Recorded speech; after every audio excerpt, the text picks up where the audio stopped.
मेरी अमीर गर्लफ्रेंड ने मेरे साथ रहने के लिए जानबूझकर गरीब होने का नाटक किया। उसका मकसद ये टेस्ट करना था कि कहीं मैं उसके पैसों के पीछे तो नहीं हूं। लेकिन उसका आखिरी टेस्ट मेरे सारे पैसे खर्च करना था, वो 1 लाख युआन जो मैंने अपनी दादी की जान बचाने के लिए बचाकर रखे थे। अपने हाथ में खाली हो चुका बैंक कार्ड देखकर मैं सन्न रह गया। काफी देर तक मुझे कुछ समझ नहीं आया। मैंने अपना गुस्सा दबाया और बोला, तुमने वो पैसे किस चीज के लिए यूज किए? क्या वो वापस मिल सकते हैं? दूसरी तरफ शेन शियावेई काफी देर तक साइलेंट रही। अचानक उसने एक सेंटेंस कहा, जियांग चेन, अगर मैं कहूं कि मैंने सारे पैसे खर्च कर दिए हैं और वो वापस नहीं मिल सकते तो तुम क्या करोगे? शेन शियावेई की ये बात सुनकर कि उसने सारे पैसे उड़ा दिए हैं, मेरा पहला थॉट यही था कि अब पैसे चले गए। दादी की सर्जरी अब नहीं हो पाएगी। मैं अपने आखिरी रिश्तेदार को भी खोने वाला था। शेन शियावेई ने देखा कि मैं कुछ नहीं बोल रहा हूं, तो उसने बड़े कैजुअल टोन में कहा, मुझे पता है कि तुम्हें बिना बताए ये करना गलत था, लेकिन अब तो पैसे खर्च हो चुके हैं। तुम मुझे ब्लेम तो नहीं करोगे ना? वैसे भी वो इतने ज्यादा पैसे नहीं थे। जब मैं फ्यूचर में पैसे कमाऊंगी तो तुम्हें वापस कर दूंगी। मैंने शेन शियावेई की बात पूरी होने का इंतजार नहीं किया और फोन काट दिया। उसके बाद मैं हॉस्पिटल के पेमेंट काउंटर के सामने एक हारी हुई रूह की तरह मोशनलेस खड़ा रहा। अचानक मेरे फोन पर एक अनजान नंबर से टेक्स्ट मैसेज आया, शुई मोर, रूम 602, तुम्हारे लिए एक सरप्राइज है। मैसेज कंफ्यूजिंग था, लेकिन पता नहीं क्यों मेरे अंदर एक अजीब सी बेचैनी होने लगी। कुछ सेकंड्स हिचकिचाने के बाद मैं हॉस्पिटल से निकल गया। मैंने सीधे बार के लिए टैक्सी ली। इसी बीच मेरा टेस्ट लेने के लिए शेन शियावेई ने अपने बुरे दोस्तों को हमारी फर्स्ट एनिवर्सरी एडवांस में सेलिब्रेट करने के लिए इकट्ठा किया था। उसी पल प्राइवेट रूम का दरवाजा धीरे से खुला। सबकी नजरें उधर गईं और वहां दरवाजे पर एक दुबला पतला शख्स शांति से खड़ा था। जब उसने देखा कि दरवाजे पर मैं हूं, तो शेन शियावेई अचानक खड़ी हो गई। वो तेजी से दरवाजे की ओर आई। उसका चेहरा कंफ्यूजन और पैनिक से भरा था। उसे समझ नहीं आ रहा था कि मैं अचानक यहां कैसे आ गया। Jiang chain. शेन शियावेई का चेहरा घबराहट से भरा था। उसने रिफ्लेक्स में मेरा हाथ पकड़ने की कोशिश की, लेकिन मैंने उसे अवॉइड कर दिया। शेन शियावेई का दिल बैठ गया। उसने सफाई देने के लिए जल्दी से मेरा हाथ पकड़ा। जियांग चेन, जैसा तुम सोच रहे हो वैसा नहीं है। मुझे एक्सप्लेन करने दो। मैंने अपनी गर्लफ्रेंड की तरफ देखा और अचानक एक जेंटल स्माइल के साथ कहा, शेन शियावेई, चलो ब्रेकअप करते हैं। मेरी आवाज बहुत शांत थी, लेकिन बेहद फर्म थी। शेन शियावेई एक पल के लिए दंग रह गई, फिर उसने पागलों की तरह सिर हिलाया। नहीं नहीं नहीं, मैं ब्रेकअप नहीं करूंगी जियांग चेन। मैं सब एक्सप्लेन कर सकती हूं। मैं वाकई एक्सप्लेन कर सकती हूं। मैंने जबरदस्ती शेन का हाथ झटक दिया। मेरी आवाज अभी भी जेंटल पर फर्म थी। शेन शियावेई, मुझे जाने दो।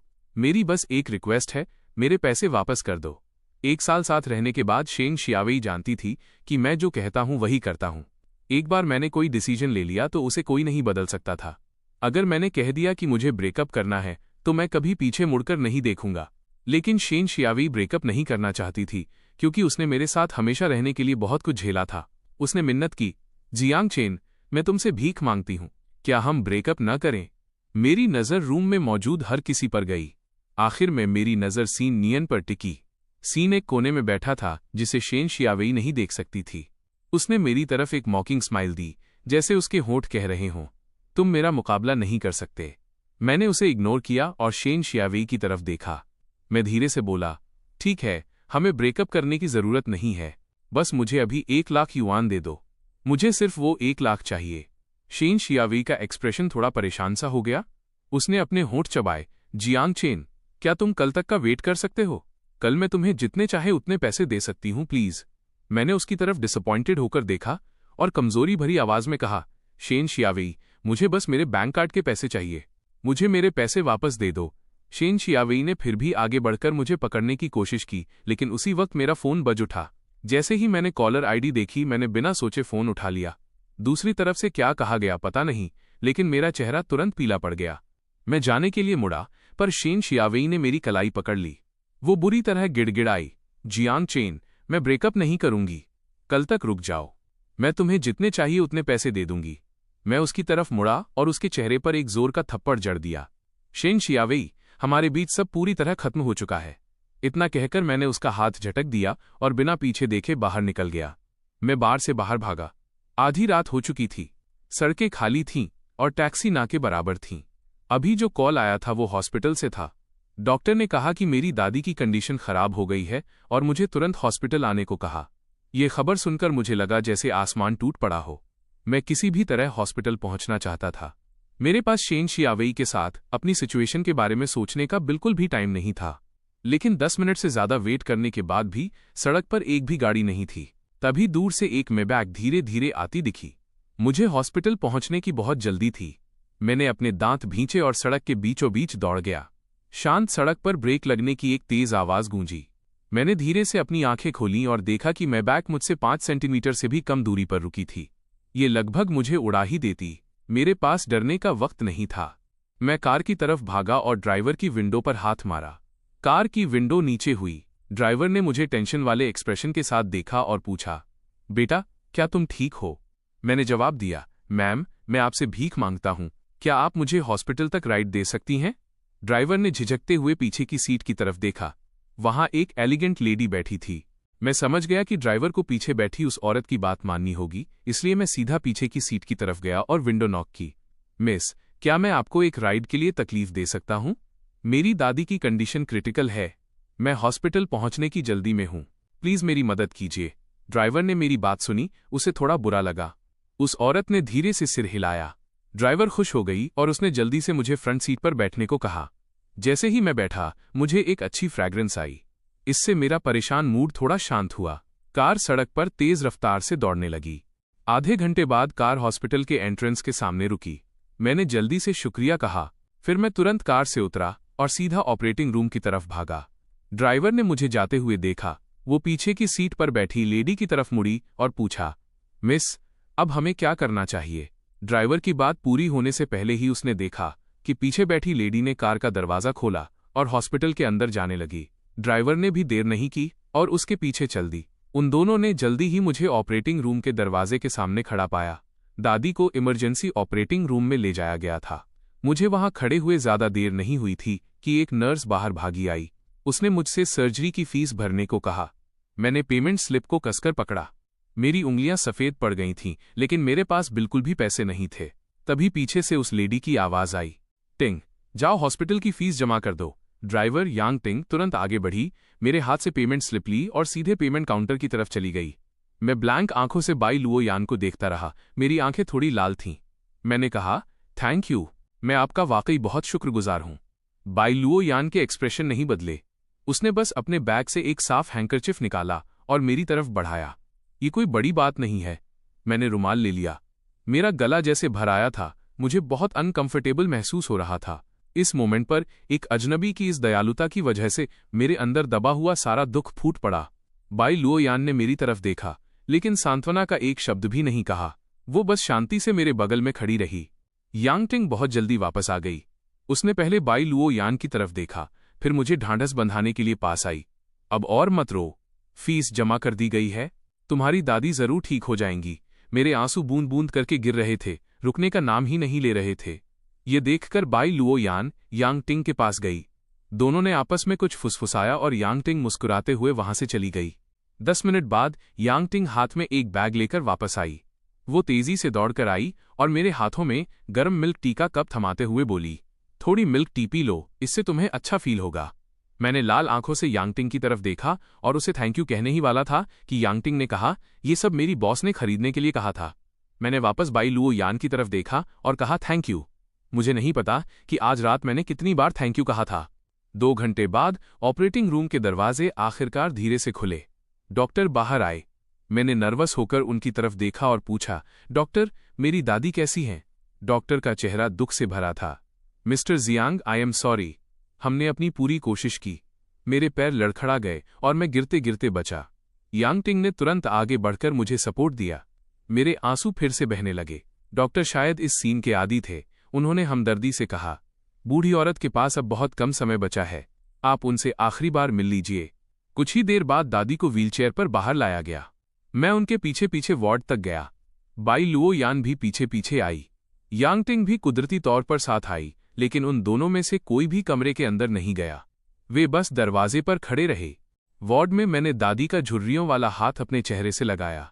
मैंने उनका हाथ इतनी मजबूती से पकड़ रखा था जैसे मुझे डर हो कि अगर मैंने ढील दी तो वो अगले ही पल मुझे छोड़कर चली जाएंगी। लेकिन मुझे पता था कि ये सिर्फ खुद को धोखा देना था। दादी, मेरी आवाज रुंध गई थी। हॉस्पिटल बेड पर लेटी वो बुजुर्ग औरत पीली पड़ चुकी थी। मेरी आवाज सुनकर उन्होंने धीरे से अपनी आंखें खोलीं। मेरी लाल आंखें देखकर उनके चेहरे पर एक प्यारी सी मुस्कान आ गई। उन्होंने पहले की तरह धीरे से मेरा चेहरा सहलाया। तुम रो क्यों रहे हो? क्या किसी ने शियाओ चेन को परेशान किया है? दादी को बताओ। दादी तुम्हें इंसाफ दिलाएगी। मेरे आंसू टूटे हुए मोतियों की माला की तरह गिर रहे थे। मैं उन्हें रोक नहीं पा रहा था। मैंने सिसकते हुए कहा, दादी प्लीज मुझे छोड़कर मत जाओ। उनकी आंखें भी नम हो गईं। उन्होंने बड़ी मुश्किल से अपना हाथ उठाया और धीरे से मेरा सिर सहलाया। दादी अब तुम्हारे साथ और नहीं रह सकती। दादी मैं आपसे भीख मांगता हूं, प्लीज मत जाइए। हॉस्पिटल के कमरे से आ रही मेरी चीखें सुनकर बाहर खड़ी यांग टिंग की आंखें भी भर आईं। लेकिन बाई लुओ यान के एक्सप्रेशन अभी भी नहीं बदले थे। हालांकि उसकी नजरें मुझ पर ही टिकी थीं। टेस्ट के लिए स्ट्रॉ ले लो, उसकी आवाज शांत हॉलवे में गूंजी। यांग टिंग एक पल के लिए हैरान रह गई। फिर उसने तुरंत खुद को संभाला और कहा, जी मिस।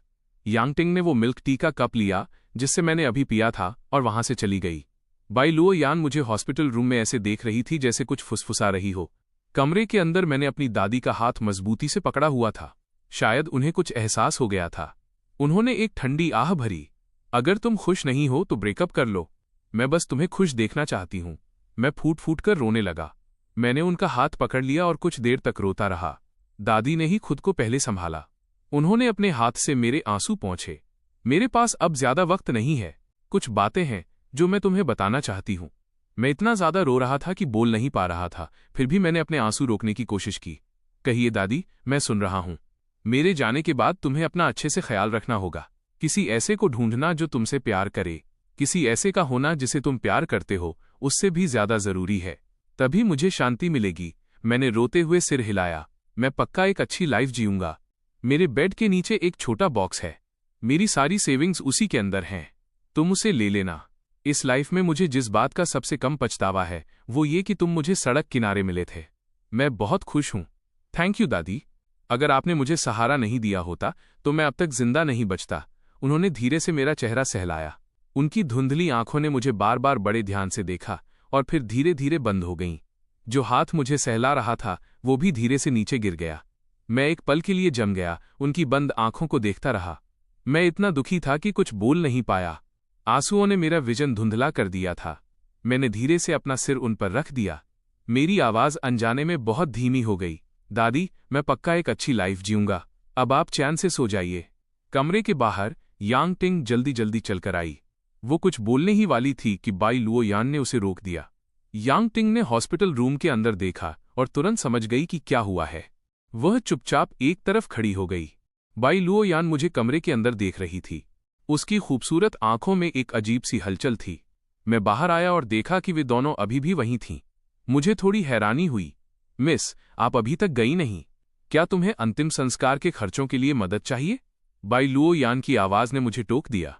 मैंने कुछ देर तक बाई लुओ यान की तरफ देखा, फिर धीरे से बोला, क्या आप मुझे कुछ और पैसे उधार दे सकती हैं? मैं अपनी दादी को एक प्रॉपर विदाई देना चाहता हूं। बाई लुओ यान ने धीरे से कहा, ठीक है। फिर उसने एक बिजनेस कार्ड निकाला और मुझे थमा दिया। अगले कुछ दिनों तक मैं शानशांग में ही रहूंगी। अगर तुम्हें कुछ भी चाहिए हो तो मुझे कांटेक्ट करना। मैंने बिजनेस कार्ड लिया और उसे देखा। नाम उन पर खूब जच रहा था। थैंक यू मिस बाई, मैं आपके सारे पैसे वापस कर दूंगा। ये सुनकर बाई लुओ यान ने बस सिर हिलाया। उसने कुछ नहीं कहा। मुझे पैसे मिल गए और मैंने अपनी दादी के अंतिम संस्कार के अरेंजमेंट शुरू कर दिए। इस शहर में उनका कोई रिश्तेदार नहीं था, इसलिए मैंने खुद ही फैसला किया कि उनका अंतिम संस्कार किया जाए और फिर किसी ऐसी जगह ढूंढूं जहां हरे भरे पहाड़ और साफ पानी हो ताकि उन्हें शांति मिल सके। श्मशान घाट से स्टाफ से उनकी अस्थियां लेते वक्त मैंने उन्हें अपने सीने से लगा लिया। मैंने धीरे से फुसफुसाया, दादी, मैं आपको घर ले जा रहा हूं। मैंने एक टैक्सी बुलाई और अस्थियां उस छोटे से घर में ले आया जहां मैं उनके साथ रहता था। लेकिन दरवाजे पर मुझे कोई ऐसा मिला जिसकी मैंने उम्मीद नहीं की थी। शेन शियावेई आज वैसी नहीं लग रही थी जैसी मैंने उसे पिछले 1 साल से देखा था। अब उसने डिजाइनर कपड़े पहने थे और हाथ में एक महंगा LV बैग था। वो बिल्कुल एक रिच किड लग रही थी। शेन शियावेई ने मुझे दूर से टैक्सी से उतरते देखा, लेकिन उसका ध्यान इस पर नहीं गया कि मैंने क्या पकड़ा हुआ है। जब वो पास आई तो उसने देखा कि मेरे हाथ में एक कलश है। उस कलश पर मेरी दादी की फोटो साफ दिख रही थी। शेन शियावेई वहीं जम गई। काफी देर बाद वो आखिरकार बोली, दादी। मैंने उसकी तरफ नहीं देखा, लेकिन मैं बिना उसकी तरफ देखे सीधा घर के अंदर चला गया। शेन शियावेई को जैसे होश आया और वो तुरंत मेरे पीछे भागी। उसके हाव भाव थोड़े घबराए हुए थे और चेहरा पीला पड़ा हुआ था। तो पिछले कुछ दिनों से मैं तुम्हें ढूंढ नहीं पा रही थी। क्या इसकी वजह तुम्हारी दादी की डेथ थी? मैंने अब भी कुछ नहीं कहा। मैंने अपनी चाबी निकाली, दरवाज़ा खोला और कलश लेकर अंदर चला गया। शेन शियावेई एक सेकंड के लिए हिचकिचाई, फिर मेरे पीछे अंदर आ गई। वो अजीब तरह से मेरे पीछे पीछे चल रही थी और मुझे दादी का कलश सावधानी से टेबल पर रखते हुए देख रही थी। कलश पर लगी फोटो का चेहरा उसकी तरफ ही था। शेन शियावेई को गिल्ट महसूस हुआ और उसकी हिम्मत नहीं हुई कि वो सीधे फोटो की तरफ देख सके। मैं मुड़ा और ब्लैंक एक्सप्रेशन के साथ शेन शियावेई की तरफ देखा। मेरी टोन बहुत रूखी और ठंडी थी। मिस शेन, क्या आपको कुछ चाहिए? जिस तरह से मैंने उसे एड्रेस किया, वो सुनकर शेन शियावेई को ऐसा लगा जैसे उसके दिल में किसी ने खंजर घोंप दिया हो। घबराहट में उसने मेरा हाथ पकड़ने की कोशिश की, लेकिन मैंने बेरुखी से उसे पीछे धकेल दिया। शेन शियावेई, मुझे तुमसे नफरत करने पर मजबूर मत करो। Jiang chain. शेन शियावेई का दिल टूट गया था और वो ऐसे दुखी हो रही थी जैसे मैंने उसके साथ कुछ गलत किया हो। शेन शियावेई, शुरू से लेकर आखिर तक विक्टिम बनने का नाटक मत करो। चोट तो मुझे लगी है ना? शेन शियावेई ने खुद को संभाला। वो पहले की तरह क्यूट बनकर मुझे मनाना चाहती थी ताकि मैं उसे माफ कर दूं, लेकिन मेरी ठंडी नजरें देखकर वो रुक गईं। Jiang chain, I am sorry. दादी के जाने से तुम पक्का टूट गए होगे। मुझे दुख है कि जब तुम अपने सबसे बुरे दौर में थे मैं तुम्हारे साथ नहीं रह सकी। मेरा चेहरा अभी भी इमोशनलेस था। मैं उसे शांति से देख रहा था। अचानक मेरे चेहरे पर एक मॉकिंग स्माइल आई। शेन शियावेई, तुम वाकई मुझे घिन आती है। मेरी याद में मैंने कभी उस पर इस तरह आवाज नहीं उठाई थी, इसलिए शेन शियावेई काफी देर तक सन्न रह गई। शेन शियावेई, जाओ यहां से, मैं तुम्हें फिर कभी नहीं देखना चाहता। शेन शियावेई को होश आया और उसने पागलों की तरह मेरी कलाई पकड़ ली। वो बड़ी आजीजी से गिड़गिड़ाई, मुझे सच में पता है कि मैंने गलती की है। क्या तुम मुझे इस एक बार माफ कर सकते हो? मुझे पता है दादी की मौत तुम्हारे लिए एक बहुत बड़ा झटका है। शेन शियावेई, क्या तुम्हें पता है कि उस रात मैंने तुमसे पैसे वापस करने की जिद क्यों की थी? टॉपिक इतनी जल्दी बदल गया कि शेन शियावेई रिएक्ट करने में थोड़ी स्लो रही। उसकी आंखों में अभी भी कन्फ्यूजन था। मैंने बिना किसी इमोशन के उसका हाथ झटक दिया, बिल्कुल उसी रात की तरह। क्योंकि तुमने मेरी दादी की जान बचाने वाले पैसे खर्च कर दिए थे। अगर उनकी सर्जरी थोड़ी जल्दी हो जाती तो शायद वो मुझे छोड़कर नहीं जाती। ये शब्द शेन शियावेई के दिल में किसी बम के फटने जैसे थे। सदमे में उसकी आंखें फटी की फटी रह गईं। उसने यकीन न करते हुए मेरी तरफ देखा। काफी देर बाद उसका चेहरा उतर गया। जियांग चेन, तुम मुझसे झूठ बोल रहे हो ना? मैंने खुद को धोखा दे रही शेन शियावेई की तरफ देखा और ठंडी आह भरते हुए अपना सिर हिलाया और एक दूसरा बम फोड़ा। शेन शियावेई, जिस रात तुम बार से निकली थी तुम किसी दूसरे आदमी के साथ होटल गई थी, है ना? यह सुनते ही शेन शियावेई के चेहरे का रंग उड़ गया। उसकी नजरें इधर उधर भटकने लगीं। ये साफ था कि वो गिल्टी थी। दरअसल जिस दिन मेरी दादी की डेथ हुई मुझे एक फोटो मिली थी। फोटो में शेन शियावेई एक आदमी के सहारे लेटी थी। उसकी गर्दन पर हकी के निशान थे और वो चैन की नींद सो रही थी। उस मोमेंट पर मैं शेन शियावेई से पूरी तरह से डिसअपॉइंट हो चुका था। जब मैंने वो फोटो देखी तो मेरे दिल में कोई हलचल नहीं हुई। शेन शियावेई जानती थी कि वो सारी उम्मीदें खो चुकी है, लेकिन वो फिर भी मुझे छोड़ना नहीं चाहती थी। मैं इकलौता ऐसा आदमी था जिसने उसके दिल को छुआ था। वो हार कैसे मान लेती? जियांग चेन, मैं सच में तुम्हारे बिना नहीं रह सकती। क्या तुम मुझे इस एक बार माफ कर सकते हो? भले ही दादी चली गईं, लेकिन तुम्हारे पास मैं तो हूं। मैं तुम्हारा ख्याल रखूंगी।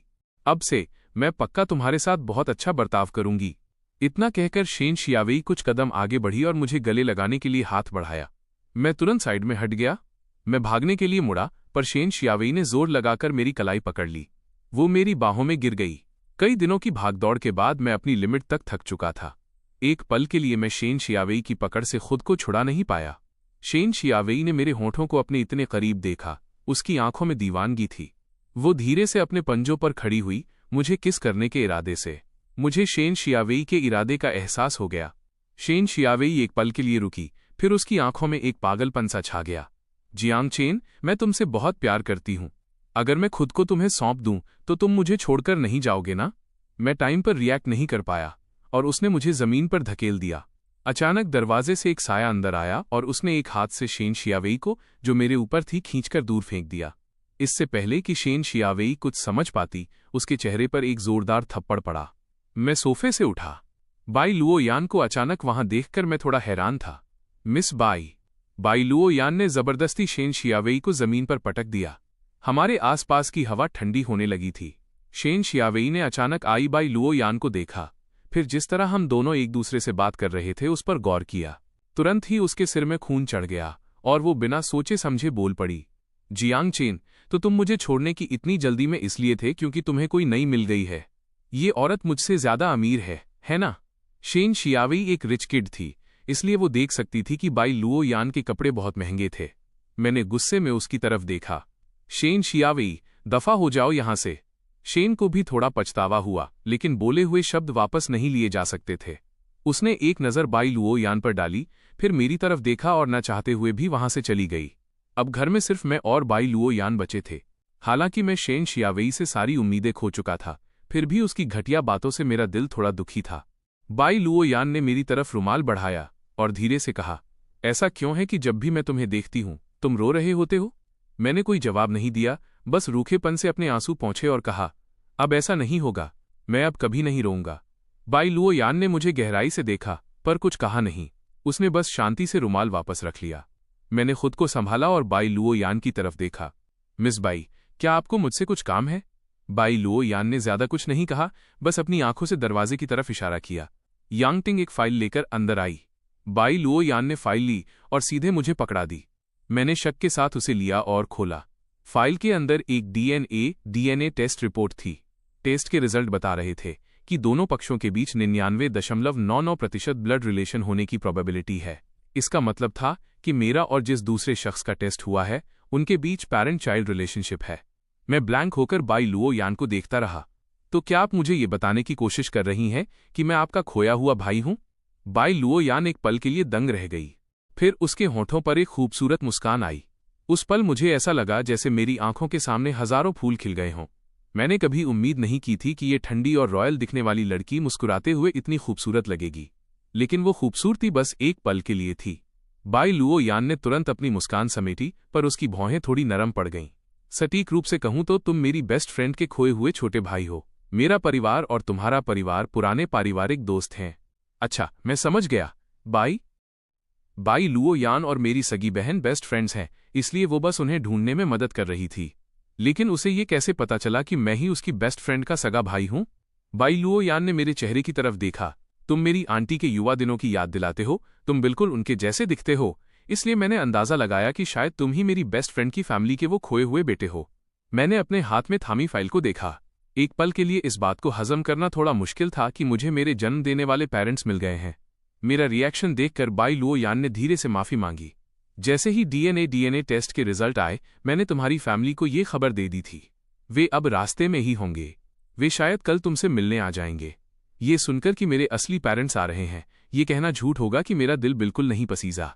दादी ने ये बात कभी नहीं छुपाई थी कि मैं एक गोद लिया हुआ बच्चा हूं। उन्होंने एक बार बताया था कि जब मैं उन्हें मिला था तो उन्होंने पुलिस में रिपोर्ट की थी, लेकिन पुलिस को ऐसी कोई फैमिली नहीं मिली जिसका बच्चा खोया हो। मेरे असली पेरेंट्स के बारे में भी कोई खबर नहीं मिली। काफी समय तक तलाश करने के बाद दादी ने मुझे मेरे असली माता पिता से मिलवाने की उम्मीद छोड़ दी और मुझे खुद गोद लेने का फैसला किया। आई एम सॉरी, मैंने बिना पूछे ये सब किया। बाई लुओ यान की ठंडी आवाज ने मेरे ख्यालों को तोड़ दिया। मैंने धीरे से सिर हिलाया। कोई बात नहीं, आपने कुछ गलत नहीं किया।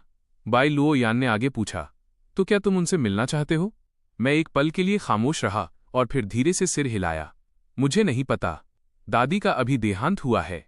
मेरा दिमाग अभी काफी उलझा हुआ है। बाई लुओ यान ने सहमति में सिर हिलाया। मैं जानती हूं कि अचानक ये सब एक्सेप्ट करना तुम्हारे लिए मुश्किल है। तुम सोचने के लिए अपना वक्त ले सकते हो। वैसे भी वे कल आ ही रहे हैं। मैंने जवाब दिया, क्या आप मुझे इसके बारे में सोचने के लिए एक रात का समय दे सकती हैं? बाई लुओ यान के होठों पर एक हल्की मुस्कान आई। यह तुम्हारा हक है, फिर मैं तुम्हें और डिस्टर्ब नहीं करूंगी। मैं बाई लुओ यान को छोड़ने दरवाजे तक गया। इससे पहले कि वो कार में बैठती, मैंने उसे पुकारा, miss by, thank you. By Luo यान मुड़ी और सिर हिलाया। फिर वो सिर झुकाकर कार के अंदर बैठ गई। यांगटिंग मुड़ी और मेरी तरफ देखकर मुस्कुराई, फिर कार चला दी। मैं टेबल के पास गया और अपनी दादी का कलश उठाया। मैं बेडरूम की तरफ गया और कलश को बेड के सिरहाने रख दिया। मेरी उंगलियां धीरे से उस बॉक्स के निचले हिस्से को छू रही थीं। मेरी नजरें झुकी हुई थीं और मैं ख्यालों में खोया था। मैंने बेड के नीचे से एक छोटा बॉक्स निकाला। वो कुकीज का एक पुराना लोहे का डिब्बा था। मैंने सावधानी से उसकी धूल पोंछी और धीरे से उसे खोला। उसके अंदर ज्यादा कुछ नहीं था, एक रुमाल में लिपटे हुए कुछ पुराने नोटों की गड्डी, कुछ फोटोज, एक लाल पोटली और एक लिफाफा।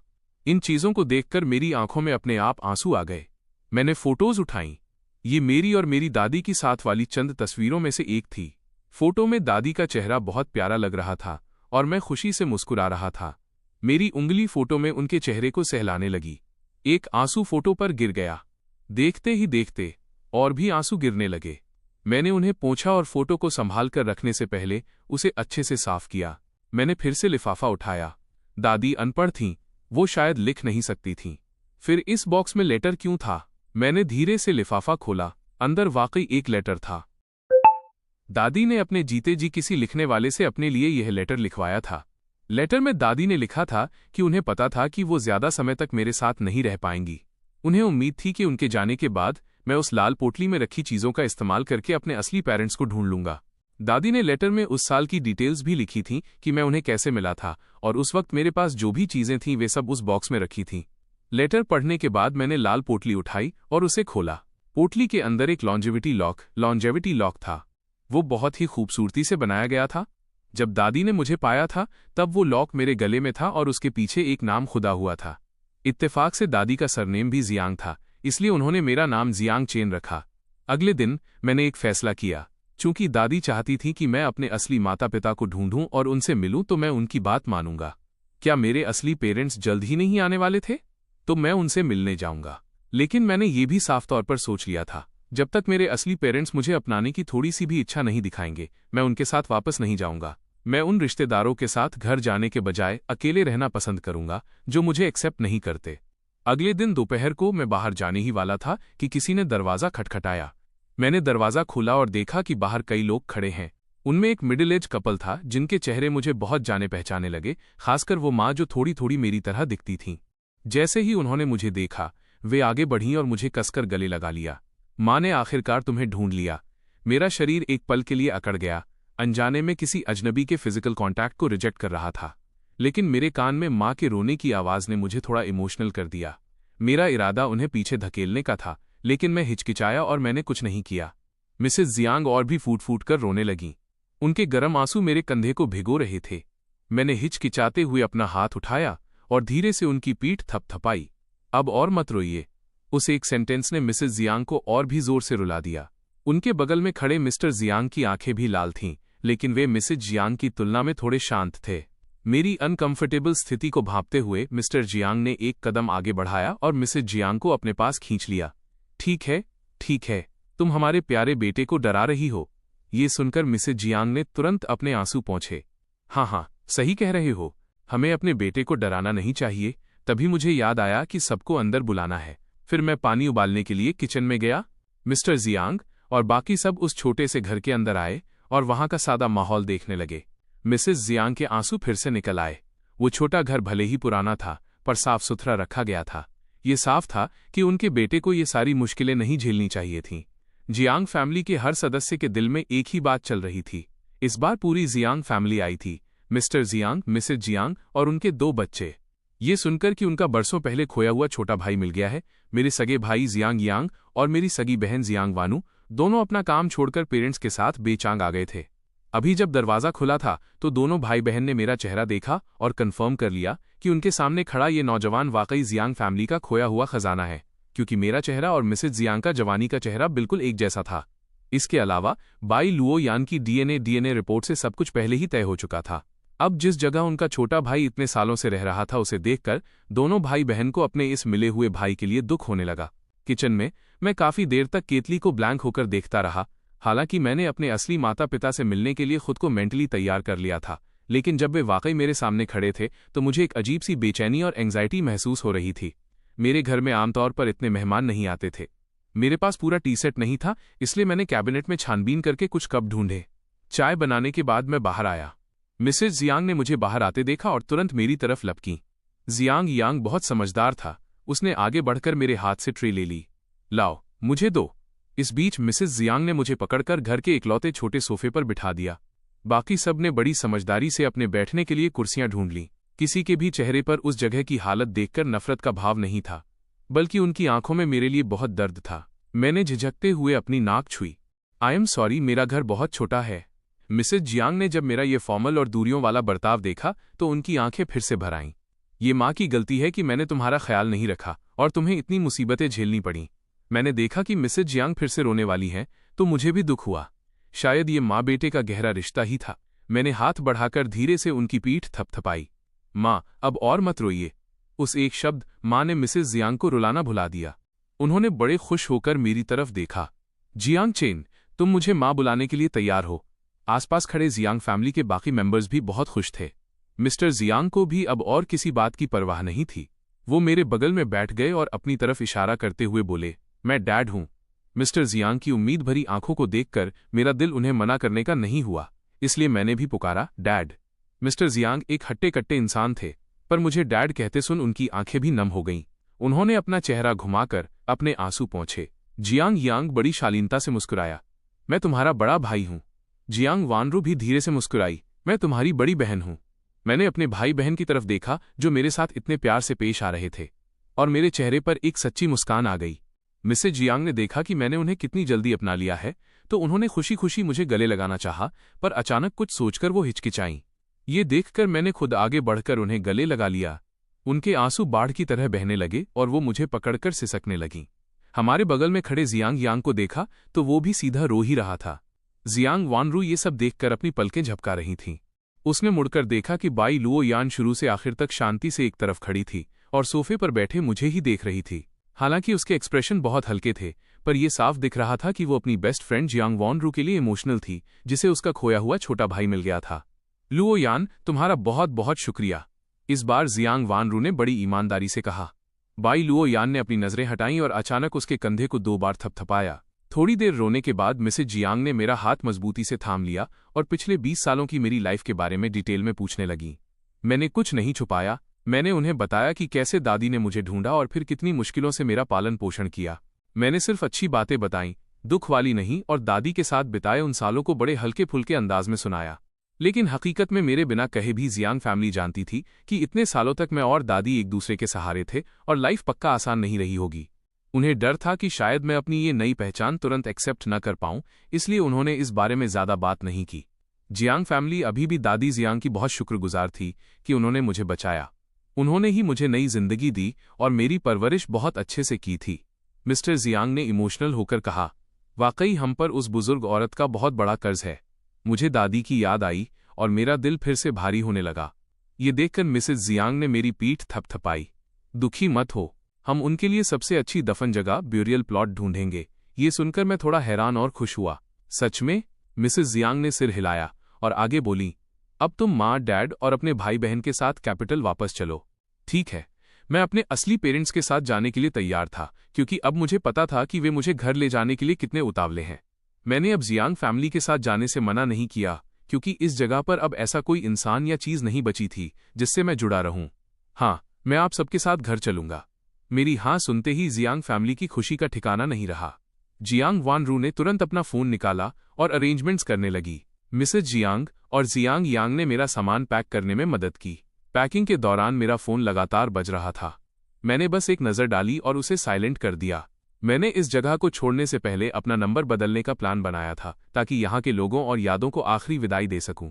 1 घंटे बाद मैं अपनी दादी की अस्थियां और अपना थोड़ा सा सामान लेकर एयरपोर्ट जाने के लिए मेबाख में बैठ गया। जैसे ही मैं और जियांग फैमिली वहां से निकले, शेन शियावेई मेरे दरवाजे पर पहुंची। कार से उतरते ही उसने दरवाजा खटखटाया, पर वो चाहे जितनी देर खटखटाती रही, किसी ने दरवाजा नहीं खोला। जियांग चेन, मैं हूं। दरवाजा खोलो। क्या हम शांति से बात कर सकते हैं? जियांग चेन, मुझे सच में पता है कि मैंने गलती की है। प्लीज मुझे इग्नोर मत करो। मैं ब्रेकअप नहीं करना चाहती। शेन शियावेई दरवाजे पर खुद से ही बातें करती रहीं, पर घर के अंदर सन्नाटा छाया था।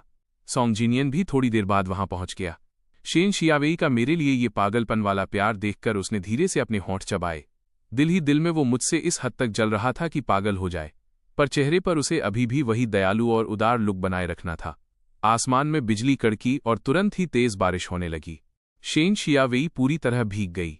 ये देखकर सोंग जिनियन ने ड्राइवर के हाथ से छाता लिया और शेन के सिर पर तान दिया। शियावेई, बारिश हो रही है, चलो कार में बैठते हैं, वरना तुम बीमार पड़ जाओगी। मुझे तुम्हारी फिक्र की जरूरत नहीं है। आज मुझे जियांग चेन से माफी मांगनी ही होगी। सोंग जिनियन ने अपनी नजरें झुका लीं।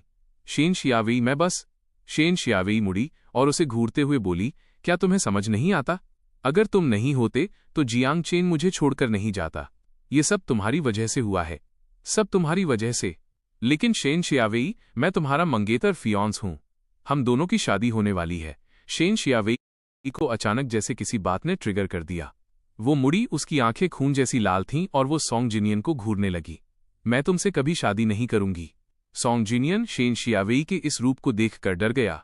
उसने अचानक हाथ से छाता फेंक दिया और शेन को गले लगाने के लिए आगे बढ़ा। दूसरी तरफ एयरपोर्ट पहुंचने के बाद मैंने अपना पुराना फोन और उसके अंदर का सिम कार्ड एयरपोर्ट के एक डस्टबिन में फेंक दिया। बिना पीछे मुड़े मैंने अपनी दादी की अस्थियां लीं और जियांग फैमिली के साथ कैपिटल की फ्लाइट में सवार हो गया। ये मेरा प्लेन में बैठने का पहला एक्सपीरियंस था और मुझे सब कुछ नया लग रहा था। मेरा रिएक्शन देखकर जियांग फैमिली का दिल एक बार फिर पसीज गया। उनके लाडले बच्चे ने कभी दूर का सफर नहीं किया था और न ही कभी प्लेन में बैठा था। नहीं, अब हमें उसका बहुत ख्याल रखना होगा। मेरे पास पूरा जियांग फैमिली क्या सोच रही थी मुझे नहीं पता था। मैं बस अपनी सीट पर शांति से बैठा रहा। बाई फैमिली और जियांग फैमिली दोनों बहुत अमीर खानदान हैं, इसलिए वे कुदरती तौर पर फर्स्ट क्लास में ही ट्रैवल करते हैं। अगर ये पहले की बात होती तो मैं इसके बारे में सोचने की हिम्मत भी नहीं करता। मेरी 20 साल की सादगी भरी लाइफ ने मुझे अनजाने में थोड़ा संकोची बना दिया था। इसके उलट जियांग फैमिली और बाई लुओ यान बहुत शांत दिख रहे थे, जैसे उन्हें इस लग्जरी की पुरानी आदत हो। मैंने अपने होंठ भींचे। इससे मुझे बहुत कड़वा एहसास हुआ कि हम दोनों एक ही दुनिया के नहीं हैं। जियांग वॉनरू एक लड़की है और उसने मेरी थोड़ी हिचकिचाहट वाली हालत नोटिस कर ली। उसे तुरंत समझ आ गया कि शायद मैं इस सब का आदी नहीं हूं। इसलिए जियांग वॉनरू उठी और मेरे बगल में आकर बैठ गई। शियाओचेन, क्या तुम्हें अजीब लग रहा है? मुझे उम्मीद नहीं थी कि जियांग वॉनरू मेरी घबराहट ताड़ लेगी। मैं एक पल के लिए हिचकिचाया, पर फिर सिर हिला दिया। हाँ, मुझे वाकई थोड़ा अजीब लग रहा है। क्या मेरी वजह से सबको शर्मिंदा होना पड़ा? जियांग वॉनरू धीरे से मुस्कुराई और उसने मेरा हाथ मजबूती से थाम लिया। बिल्कुल नहीं, शर्मिंदा होने की जरूरत नहीं है। हमारा जियांग चेन बहुत प्यारा है। बस बात यह है कि तुम्हें अभी इसकी आदत नहीं है। धीरे धीरे सब ठीक हो जाएगा, बाद में तुम्हें इसकी आदत पड़ जाएगी। मैं तुम्हें सब सिखा दूंगी। मैंने उस प्यारी सी जियांग वॉनरू की तरफ देखा। मेरा दिल भर आया। तो ऐसी होती है एक बड़ी बहन। जियांग वॉनरू का दिल भी पिघल गया। तो ऐसा होता है एक छोटा भाई होना। कुछ घंटों बाद प्लेन जिंगचांग एयरपोर्ट पर सेफली लैंड कर गया। मैं कुदरती तौर पर जियांग फैमिली के साथ वीआईपी एग्जिट की तरफ बढ़ा। जब हम जिंगचांग पहुंचे तो शाम हो चुकी थी। मैंने अपने सामने इस बिल्कुल अनजान शहर को जिज्ञासा से देखा, पर मैं जरा भी नर्वस नहीं था। यही वो जगह है जहां मुझे बड़ा होना चाहिए था। एयरपोर्ट के वीआईपी एग्जिट के बाहर कई लग्जरी कारें पहले से ही वेट कर रही थीं। एक मिडिल एज आदमी जो बटलर जैसा लग रहा था, जियांग फैमिली को देखते ही मुस्कुराया और ग्रीट करने के लिए आगे आया। मास्टर, मैडम, बड़े छोटे मालिक, बड़ी छोटी मालकिन और मंझले छोटे मालिक, सेकंड यंग मास्टर। ये पहली बार था जब मुझे मंझला छोटा मालिक बुलाया गया। ये फीलिंग काफी नई थी, पर फिर भी मैंने बटलर को देखकर एक पोलाइट स्माइल दी। बटलर दंग रह गया। उसे उम्मीद नहीं थी कि ये नया मिला छोटा मालिक इतना तमीजदार होगा। जैसा कि उम्मीद थी, जियांग फैमिली के जीन्स वाकई बहुत स्ट्रांग हैं। भले ही छोटा मालिक इतने सालों तक खोया रहा, पर उसकी हड्डियों में समाये हुए ये बेहतरीन जीन्स कभी नहीं बदलेंगे। लग्जरी कार के अंदर काफी जगह थी, पर जियांग फैमिली का कोई भी मेंबर अलग कार में नहीं जाना चाहता था, इसलिए वे सब एक ही कार में ठुस गए। बाई लुओ यान भी समझदारी से जियांग फैमिली की कार में बैठ गई, जबकि कई कारें खाली थीं। सुबह जियांग फैमिली से मिलने के बाद से मुझे बाई लुओ यान से बात करने का मौका नहीं मिला था। इस वक्त बाई लुओ यान मेरे ठीक सामने बैठी थी। मैं मुस्कुराया और बोला, मिस बाई, थैंक यू। इस थैंक यू के बहुत मायने थे। मेरी दादी की मदद करने के लिए शुक्रिया और मुझे मेरी फैमिली से मिलाने के लिए शुक्रिया। बेचांग छोड़ने से पहले दादी की सर्जरी के लिए मैंने पड़ोसियों से काफी पैसे उधार लिए थे। मेरा इरादा था कि मैं हर घर जाके पैसे वापस करूंगा, पर मेरे सगे भाई जियांग यांग ने मुझे बताया कि उन लोगों की मदद के बदले सारे कर्ज चुका दिए गए हैं। जियांग फैमिली ने उन्हें शुक्रिया के तौर पर कुछ गिफ्ट्स भी दिए। जब मुझे ये पता चला तो मुझे एक बार फिर एहसास हुआ कि जियांग फैमिली मुझे कितनी अहमियत देती है। मैंने सिर उठाकर बाई लुओ यान की तरफ देखा। चेहरा अभी भी वही ठंडा और रॉयल था, पर मुझे उसमें थोड़ी सी नरमी दिखी। इतना फॉर्मल होने की जरूरत नहीं है, ये मेरा फर्ज था। मुझे महसूस हुआ कि मेरे दिल की धड़कन थोड़ी तेज हो गई है। मैंने शर्माकर अपना सिर झुका लिया। मेरी हिम्मत नहीं हुई कि मैं दोबारा लुओ यान की तरफ देखूं। ये देखकर मेरे बगल में बैठी मिसेस जियांग ने मिस्टर जियांग को एक नज़र देखा। वे एक दूसरे की आंखों का इशारा समझ गए। दोनों ने एक दूसरे को देखकर स्माइल की और मुझे और बाई लुओ यान को और भी ज्यादा प्यार भरी नजरों से देखने लगे। जियांग वानरू अपनी बेस्ट फ्रेंड और अपने छोटे भाई के बीच की इस केमिस्ट्री को देखकर मन ही मन मुस्कुरा रही थी। मुझे नहीं पता कि हम कितनी देर से कार में थे, पर बाहर का नजारा अब धीरे धीरे बदलने लगा था। भीड़ भाड़ वाली सड़कों की जगह अब जंगलों ने ले ली थी। मैंने शक के साथ अपना सिर घुमाकर जियांग वानरू की तरफ देखा। जियांग वानरू मुस्कुराई, मेरा सिर सहलाया और बोली, यहां से लेकर ये पूरा पहाड़ बाई फैमिली की प्रॉपर्टी है। जियांग और बाई फैमिली के पुराने पुश्तैनी घर इसी पर बने हुए हैं। हैरानी से मेरा मुंह खुला का खुला रह गया। हालांकि मुझे पता था कि बाई और जियांग फैमिली के पास पैसा है, पर पूरा पहाड़ अपना होना कुछ ज्यादा ही था। पर हकीकत में ये तो सिर्फ शुरुआत थी। एक टॉप टियर फैमिली होना कोई छोटी बात नहीं थी। कार आधे घंटे तक पहाड़ पर ऊपर चढ़ती रही। दूर से मुझे एक बड़ा सा लोहे का गेट दिखा। जैसे ही कार पास पहुंची, गेट धीरे से खुल गया। मेरी आंखों के सामने दो आलीशान विला थे। सही कहूं तो वे दो बड़े आंगन वाले पुश्तैनी घर थे। आलीशान चाइनीज स्टाइल के आंगन वाले घर अगल बगल खड़े थे। वहां छोटे पुल थे जिनके नीचे पानी बह रहा था और कलाकारी से सजाए गए पत्थर थे। कार से उतरने के बाद मैंने अपने सामने की उस शानदार आर्किटेक्चर को देखा और दंग रह गया। मिसेज जियांग ने मेरा हाथ पकड़ा और धीरे से मुस्कुराईं। जियांग चेन, ये तुम्हारा घर है। लेफ्ट वाला बाई फैमिली का पुश्तैनी घर है और राइट वाला हमारे जियांग खानदान का। मैंने उन दो लगभग एक जैसे घरों को देखा और मन ही मन बाई और जियांग फैमिली की दोस्ती की दाद दी। इतने करीब रहना तो एक बात थी, पर उनके पुराने घर भी बिल्कुल एक जैसे थे। अचानक लेफ्ट वाले घर से कुछ लोग भागते हुए बाहर आए। सबसे आगे एक प्यारी और शालीन दिखने वाली बुजुर्ग महिला थीं। बाई फैमिली की दादी ने लाल रंग का चौंगसाम पहना था। वो तेजी से हमारी तरफ आईं। उनके पीछे एक कपल और कुछ मेड्स थीं। धीरे चलिए माँ, अगर मैं और लेट हुई तो मैं अपने होने वाले पोते दामाद ग्रैंडसन इन लॉ को नहीं देख पाऊंगी। मैं कंफ्यूज था। मेरा भाई जियांग यांग? मेरी नज़र लुओ यान और उसके बगल में खड़े जियांग यांग पर गई। वे दोनों साथ में वाकई बहुत अच्छे लग रहे थे। अपने छोटे भाई की नज़र भांपते ही जियांग यांग तुरंत कुछ कदम साइड हट गया और लुओ यान से दूरी बना ली। मैं सोच ही रहा था कि तभी बाई फैमिली की दादी सीधा मेरे पास दौड़ कर आईं। उन्होंने मुझे ऊपर से नीचे तक बार बार देखा। मेरा पोता दामाद कितना हैंडसम है। मेरा सिर सवालों से भर गया। तो जिस पोते दामाद की बात वो बुजुर्ग महिला कर रही थी, वो मैं था। मैंने सोचा चूंकि वो बड़ी हैं तो उन्हें खुद आगे बढ़कर ग्रीट करना गलत नहीं होगा। दादी। हैरानी की बात ये थी कि जैसे ही मेरे मुंह से दादी शब्द निकला, बाई फैमिली की दादी की आंखें चमक उठीं। उन्होंने सबसे शेखी बघारते हुए कहा, मेरे पोते दामाद ने मुझे दादी बुलाया। उसी पल बाई कपल भी वहां पहुंच गया। बाई दादी की बात सुनकर उन्होंने हार मानकर अपना सिर हिलाया।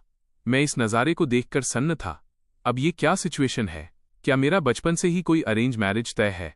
बाई दादी कुछ और बोलने ही वाली थीं कि तभी लुओ यान अचानक धीरे से बोली, दादी, जियांग चेन अभी अभी वापस आया है, उसे डराओ मत।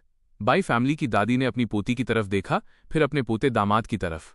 बाई लुओ यान मुड़ी और जियांग कपल से बोली, अंकल जियांग, आंटी जियांग, मैं अपनी दादी और पेरेंट्स को पहले वापस ले जाती हूँ। ठीक है, ठीक है। पिछले 2 दिनों में तुमने काफी मेहनत की है। कुछ दिनों में साथ मिलकर खाना खाते हैं।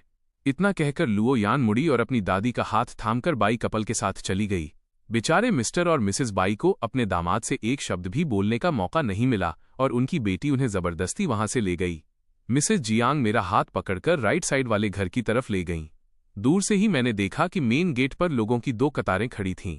जैसे ही हम करीब पहुंचे, उन सबने एक साथ कहा, घर में आपका स्वागत है छोटे मालिक।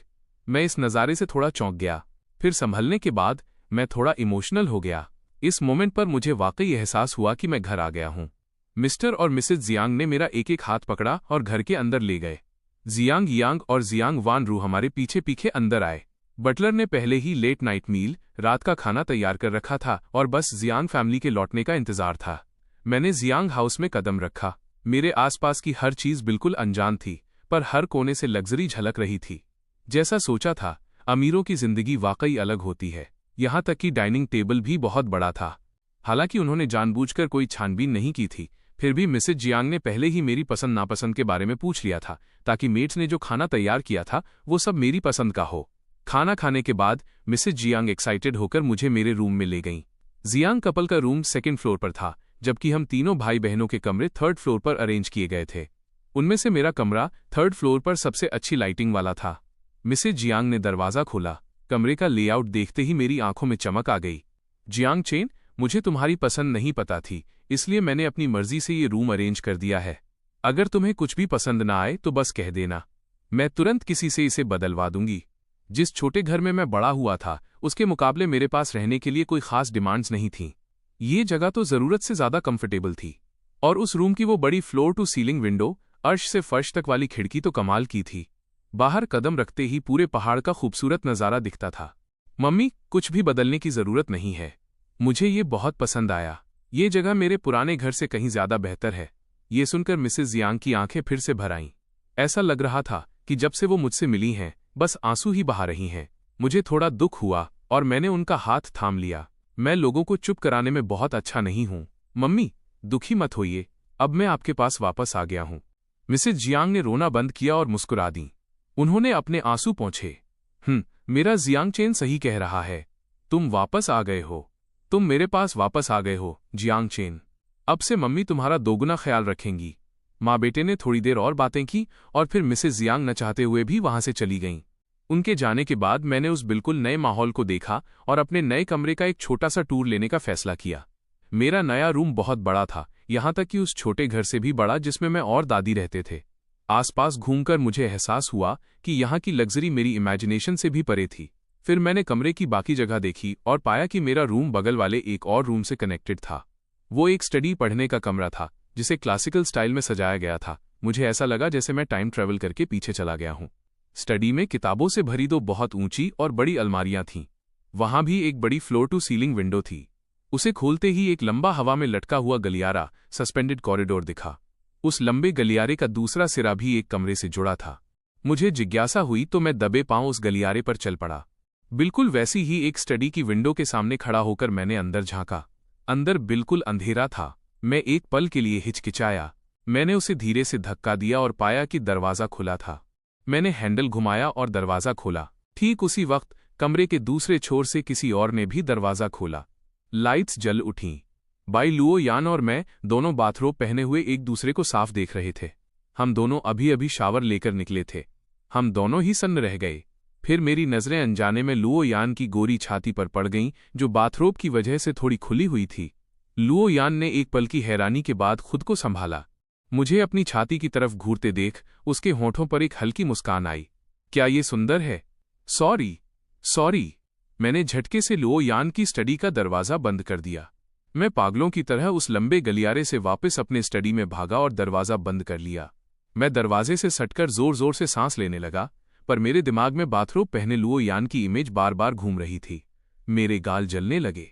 मैंने अपने हाथ से खुद को हवा दी ताकि चेहरे की गर्मी कम हो सके, पर लुओ यान की वो इमेज दिमाग से हटने का नाम ही नहीं ले रही थी, जिससे शांत होना मेरे लिए इम्पॉसिबल हो गया था। मेरे रूम की स्टडी बगल वाली बाई लुओ यान की स्टडी से कनेक्टेड है। क्या हमारे कमरे इतने करीब हैं? मुझे लगा कि अगर मैंने इस बारे में और सोचा तो मेरा दिमाग सच में फट जाएगा। इसलिए मैंने ड्रेसिंग रूम से अपने कपड़े ढूंढे और सीधा बाथरूम में चला गया।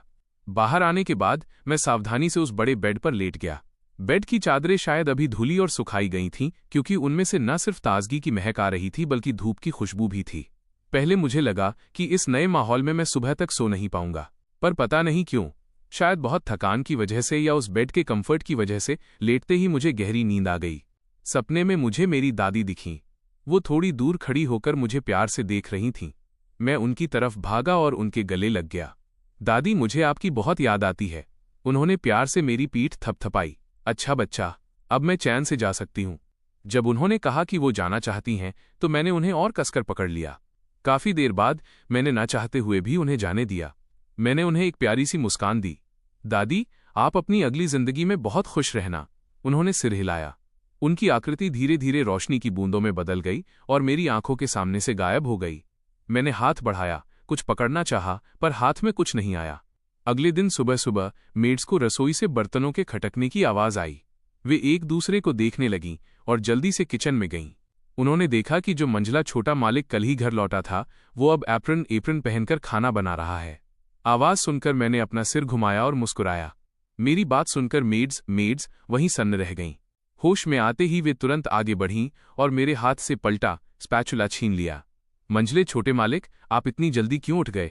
ये सब काम हम पे छोड़ दीजिए। अगर मालिक और मालकिन को पता चला तो हमारी शामत आ जाएगी। मैंने मुस्कुराते हुए उनकी बात काटी। मैं मम्मी पापा से इस बारे में बात कर लूंगा। मैं जल्दी जाग गया था, इसलिए मैंने बस ब्रेकफास्ट बना लिया। मेट्स ने फिर एक दूसरे की तरफ देखा। छोटे मालिक, अगर आप हमारा काम कर लेंगे तो हम क्या करेंगे? पहले मैंने सिर्फ जियांग फैमिली के लिए खुद ब्रेकफास्ट बनाने के बारे में सोचा था, पर इस पहलू पर मेरा ध्यान नहीं गया। मैंने माफी मांगते हुए उनसे कहा, आई एम सॉरी, मैं बस अपने पेरेंट्स के लिए पर्सनली नाश्ता बनाना चाहता था। आज आखिरी बार है, आगे से आप ही लोग कीजिएगा। ये सुनकर मेट्स ने चैन की सांस ली।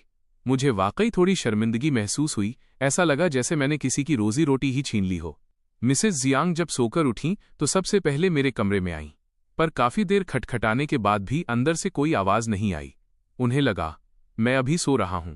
नतीजा ये हुआ कि वो मिस्टर जियांग और मेरे भाई बहन जब नीचे आए तो उन्होंने मुझे ब्रेकफास्ट टेबल पर लगाते हुए देखा। कदमों की आहट सुनकर मैंने सिर उठाया तो देखा जियांग फैमिली के चारों मेंबर्स वहां हैरान खड़े थे। मेरे चेहरे पर एक बड़ी मुस्कान आ गई।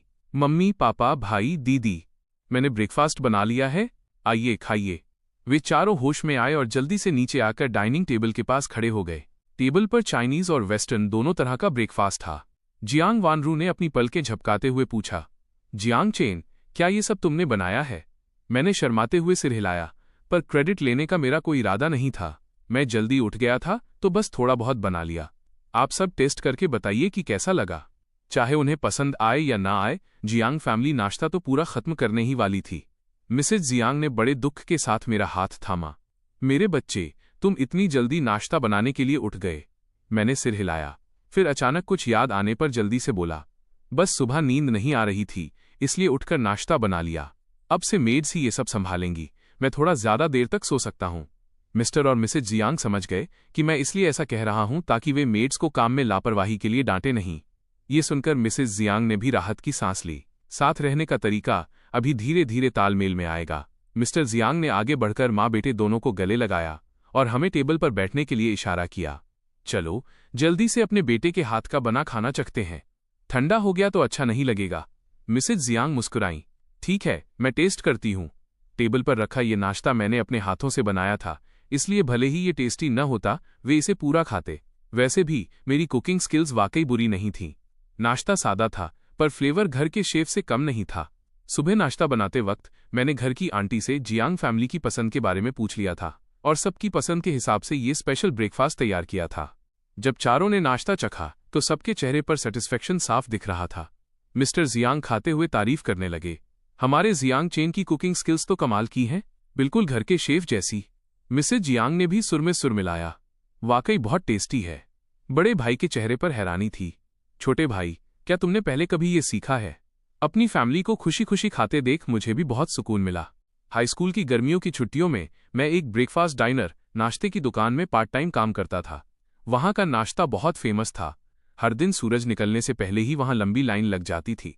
जब मैंने ये बताया तो मेरी टोन बहुत नॉर्मल थी। मेरा मकसद खुद को विक्टिम दिखाना नहीं था, पर जियांग फैमिली को ये सुनकर वैसा बिल्कुल नहीं लगा। उनका छोटा भाई हाई स्कूल की छुट्टियों में काम करता था और सुबह होने से पहले ही पैसे कमाने के लिए निकल जाता था। जियांग यांग और जियांग वानरू को अपनी छुट्टियां याद आईं, जो या तो घूमने फिरने में बीतती थीं या दोस्तों के साथ शॉपिंग करने में। इस कंपैरिजन ने उन दोनों को थोड़ा शर्मिंदा कर दिया, और सबसे ज्यादा शर्मिंदा तो मिस्टर और मिसेज जियांग थे। उनकी लापरवाही की वजह से उनका छोटा बेटा खो गया और उसे इतनी तकलीफें झेलनी पड़ी।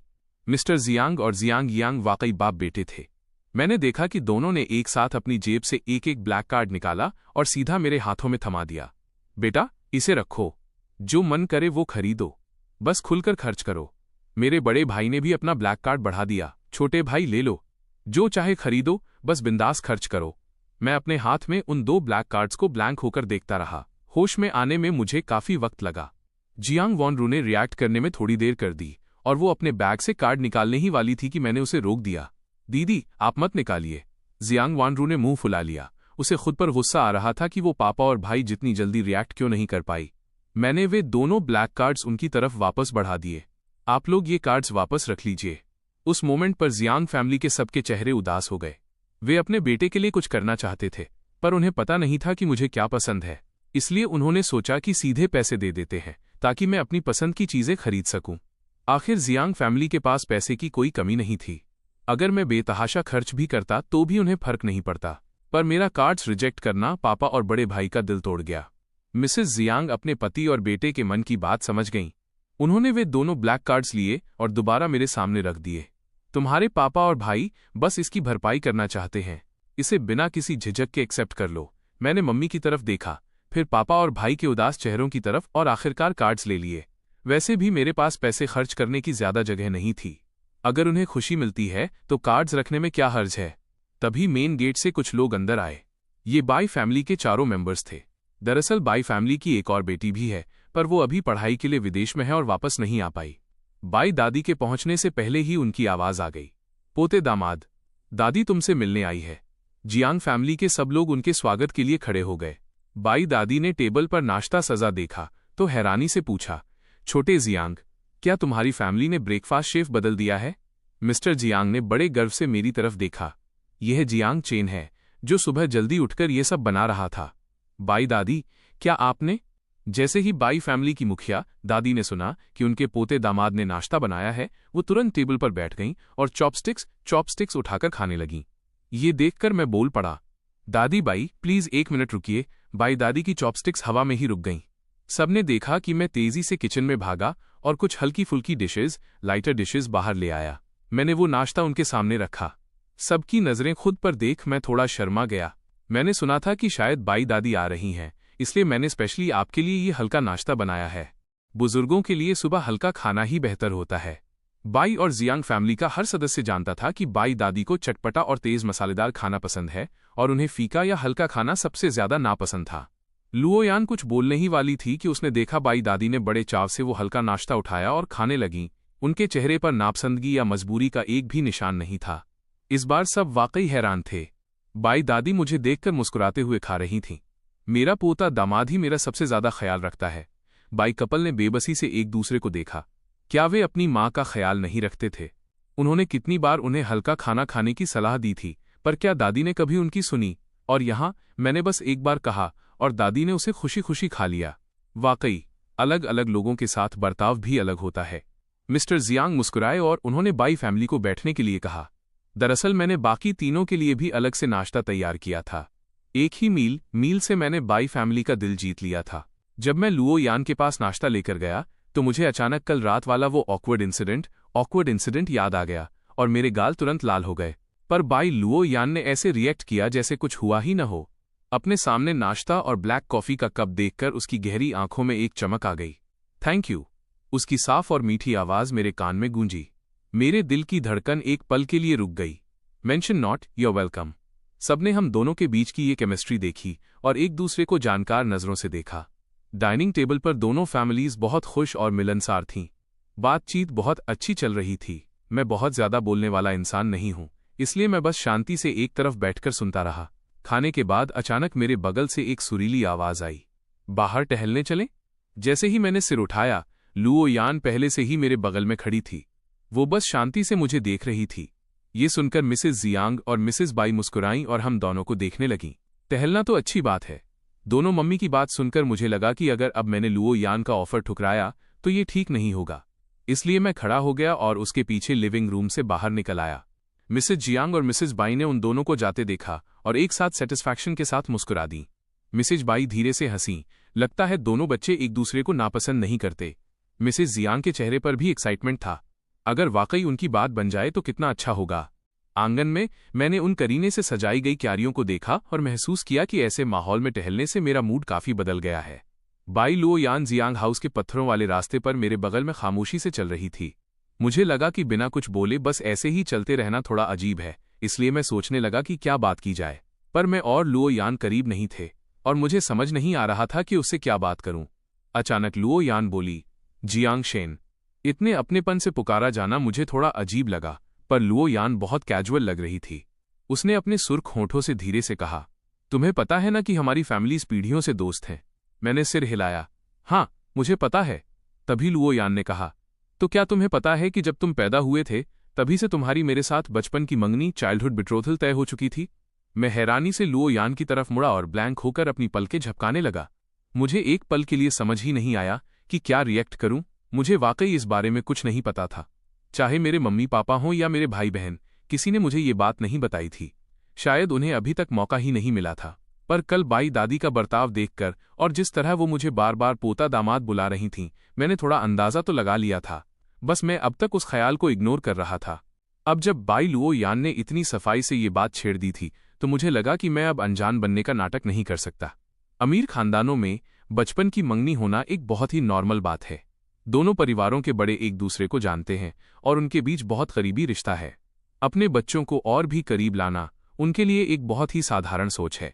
लुओ यान रुकी, उसने अपना सिर घुमाया और थोड़ा सा मेरे चेहरे के करीब झुकी। उसके होठों पर एक हल्की मुस्कान थी। तो तुम्हारा क्या ख्याल है? लुओ यान का अचानक इतना करीब आना मुझे थोड़ा घबरा गया। मेरा मन हुआ कि मैं पीछे हट जाऊं, पर मेरे पैर जैसे जम गए थे। लुओ यान को अपनी तरफ घूरते देख मुझे थोड़ी शर्म आने लगी। मैंने झेंपते हुए अपनी नजरें हटा लीं। मैंने अभी इस बारे में कुछ सोचा नहीं है। लुओ यान सीधी खड़ी हो गई। उसकी टोन काफी रिलैक्स थी, जैसे वो इसे पूरी तरह नकार नहीं रही थी। मैं सन्न रह गया। फिर मेरे गाल थोड़े गर्म महसूस होने लगे। मुझे लगा कि लुओ यान ने अभी जो कहा वो थोड़ा एम्बिग्यूअस था। इसके अलावा लुओ यान की बातों से कोई भी ये गलतफहमी पाल सकता था कि वो मुझे पसंद करती है। मैंने खुद को शांत करने की कोशिश की और लुओ यान की तरफ देखा। और आपका क्या? इस मंगनी को लेकर आपके क्या थॉट्स हैं? मुझे नहीं लगता था कि मैं उस टाइप का इंसान हूं जिससे बाई लुओ यान को पहली नज़र में प्यार हो जाए। जब दोनों तरफ के बड़ों ने ये मंगनी तय की थी तो मेरी राय में उन्होंने बाई लुओ यान से नहीं पूछा होगा। शायद लुओ यान इस रिश्ते के खिलाफ हो। लुओ यान ने ज्यादा देर नहीं सोचा। उसकी टोन पहले की तरह ही शांत थी। मुझे इससे कोई ऐतराज नहीं है, तो इसका मतलब है कि तुम इसे पसंद करती हो, है ना? मुझे महसूस हुआ कि मेरे दिल की धड़कन तेज होने लगी है। लुओ यान की इन बातों से हमारे आसपास की हवा में जैसे पिंक बबल्स तैरने लगे थे। ऐसा लग रहा था जैसे लुओ यान कह रही हो कि वो मुझे पसंद करती है। मैंने अपने धड़कते दिल को काबू में किया। तो क्या आप बड़ों की तय की हुई इस मंगनी को एक्सेप्ट करती हैं? बाई लुओ यान ने मेरी तरफ देखा और अचानक हाथ बढ़ाकर मेरी बांह पकड़ ली। उसने कहा, मैं तुम्हारे हाँ कहने का इंतजार कर सकती हूँ। मैं जम गया, उसके चेहरे की तरफ देखने लगा। बाई लुओ यान का वो बेइंतहा खूबसूरत चेहरा। मैं बस देखता ही रह गया। अनजाने में मैं उसमें खो गया। लुओ यान ने मेरा वो दीवाना सा चेहरा देखा और उसके होठों पर एक मुस्कान खिल गई। लगता है तुम्हें मेरा ये चेहरा काफी पसंद आया। होश में आते ही मुझे लगा कि मुझे थोड़ा शांत होने की जरूरत है। फिर मुझे अचानक अपनी एक्स गर्लफ्रेंड की याद आई। काफी देर सोचने के बाद मैं धीरे से बोला, लुओ यान, मुझे आपसे एक बात सच सच कहनी है। लुओ यान को शायद पता था कि मैं क्या कहने वाला हूं। उसके सुर्ख होंठ थोड़े से भिंच गए। तुम मुझे अपनी और अपनी एक्स गर्लफ्रेंड के बारे में बताना चाहते हो? मैं चौंक गया, फिर ईमानदारी से सिर हिलाया।